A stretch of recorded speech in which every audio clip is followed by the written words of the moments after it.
Over there. I have finally reached the ranks of senior citizenry.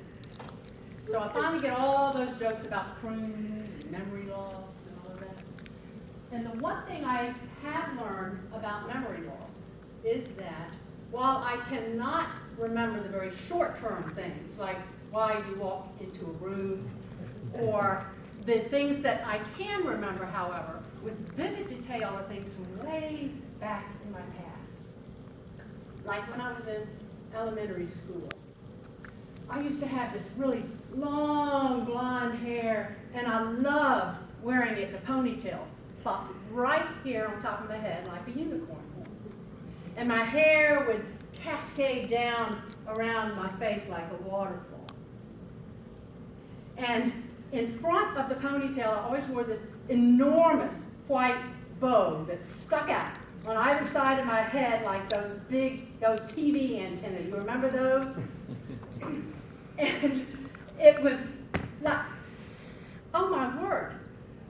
I just remember now why my mother used to pick me up and move me all around the room when we were watching TV so we could get better reception. Oh gosh, I remember. It's like it was yesterday. And when I was young, I also loved playing outside.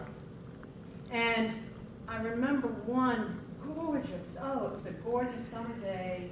I was sitting out beneath the tree, eating a banana, and dreaming about all those cartoons, the funny things I'd watched on TV.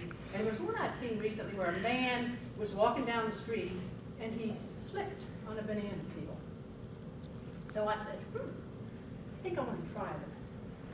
So I took my peeling, I put it out in the middle of the street in front of our house, and then I ran back up and I hid behind the bushes, and I was all giggling and just waiting for someone to come along and slip.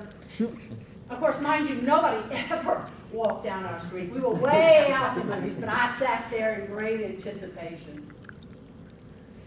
And the longer I sat there, the more I got to thinking, well, what if a car comes along and slips on the peeling and goes careening down the street, flips over in a fiery crash and kills everybody inside?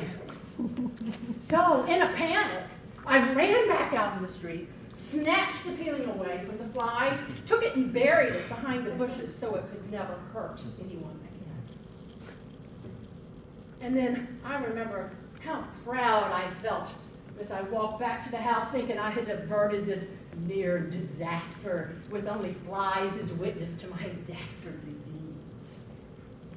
And then I got to thinking, I wonder if that peeling will grow up into a banana tree and perhaps attract a monkey that I can play with. So for weeks after that, I watched the spot, waiting for it to grow. But of course, the tree never grew and the monkey never came. So, as all little girls will do, I quickly turned my attention to more interesting things. My first crush. Oh my. He was every girl's dream. He was handsome. He was strong. He liked to play in the dirt. And he was hairy. He had this black hair that was slicked back against his head, these big ears that stuck out on either side. And his name was Mighty Mouse. I can remember going up into my father's office and sitting on this sofa that used to double as a trampoline when Dad wasn't there. And I opened the windows just as wide as they could be, and I prayed with all my heart that Mighty Mouse would come flying down, swoop me up in his arms, and carry me off into the sky where we live happily ever after with our family of little baby mouse people. But, just like the monkey, Mighty Mouse never came. So, I got to thinking, it's probably pretty silly to fall in love with a mouse anyway. And I diverted my attentions to a man instead. And his name was Popeye. Now, it didn't bother me that Popeye had the nasty habit of smoking a pipe or that the muscles were located at the wrong place on his arms, or that he and Olive Oil had a baby and they weren't even married. None of that mattered, but boy, I was so jealous of Olive Oil. I even imagined that maybe one of those days when Brutus had tied her down on the railroad tracks, maybe Popeye would get there just a little too late, and then I'd have him all to myself. But, of course, just like the monkey and Mighty Mouse, I soon got over Popeye, too. And you see, that's the wonderful thing about growing older and memory loss. Because you soon, all those pains and those heartaches tend to fade too.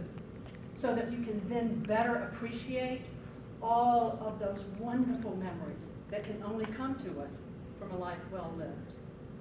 So I'd like to close with this little prayer, if I may. God, grant me this senility to forget the people I never liked anyway, the good fortune to run into those that I do, and the eyesight to tell the difference. Amen.